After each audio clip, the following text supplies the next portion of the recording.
না থাকলেও ক্লাস আছে, কিন্তু তখন তো বাচ্চাদের রুম একটু সুন্দর করে সংগ্রাম করতে হতো, কোথায় গিয়ে হবে, কোথায় কি হবে এই বিষয় ছিল।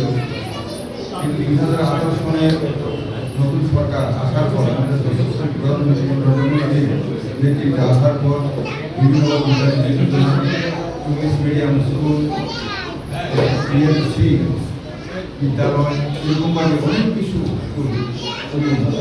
New academic new education policy তৈরি করে করিয়েছেন। দীর্ঘ বছর রাজ্য ভারতের সাথে যুগ হয়েছিল 1949 সনের 15 অক্টোবর। তখন থেকে ত্রিপুরা রাজ্যের শিক্ষা ব্যবস্থা দিল্লিতে যা হওয়ার কথা ছিল এখানে তাই হওয়া উচিত ছিল, কিন্তু দীর্ঘ বছর আমরা দিল্লিতে একটা সিবিএসই ওইখানে সিলেবাস চলছিল। ত্রিপুরাতে একটা ত্রিপুরা বুক বলে আমাদের একটা পশ্চিমবঙ্গের বুক দিয়ে মানে ওইটার অনুকরণ করা হয়েছে। তার জন্য অনেক হায়ার এডুকেশনের ক্ষেত্রে আমাদের সন্তানরা অনেকটা ভালো রেজাল্ট করতে পারেনি, কারণ সাধারণত জয়েন্ট এন্ট্রান্স পরীক্ষাতে সিবিএসসি বোর্ডের যে সিলেবাস ওটা দিয়েই হয়, কিন্তু আমাদের সন্তানরা ক্লাস 12-এ যখন পরীক্ষা দেয় তখন তাদেরকে ত্রিপুরা বোর্ডের মাধ্যমে তার জন্য জয়েন্ট এন্ট্রান্স প্লাস ত্রিপুরা বোর্ডের 12-এ এটা পড়াশোনা করতে গিয়ে দেখা গেছে তাদের জয়েন্ট এন্ট্রান্সে হয়তো খারাপ হয়েছে, নতুবা 12-এ রেজাল্টে খারাপ হয়েছে।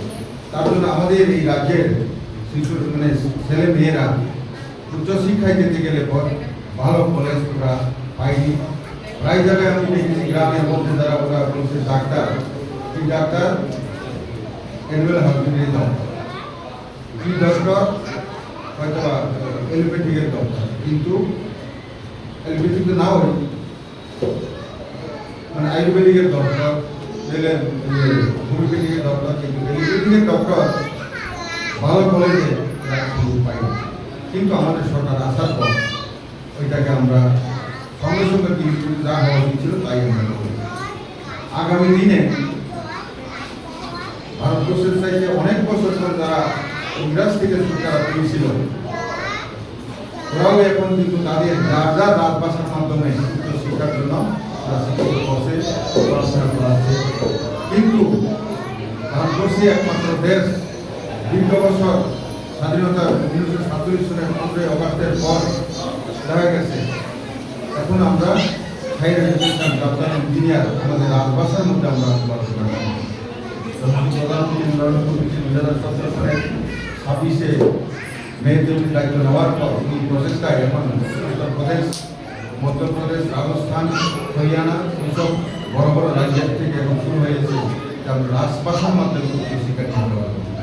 তাতে আগামী দিন ইংলিশ মিডিয়াম স্কুল ঠিক আছে চলবে, কিন্তু আমাদেরকে চিন্তা করতে হবে কিভাবে যাতে মূল স্রোতের মাধ্যমে কিভাবে আমরা এগিয়ে নিয়ে যেতে পারি।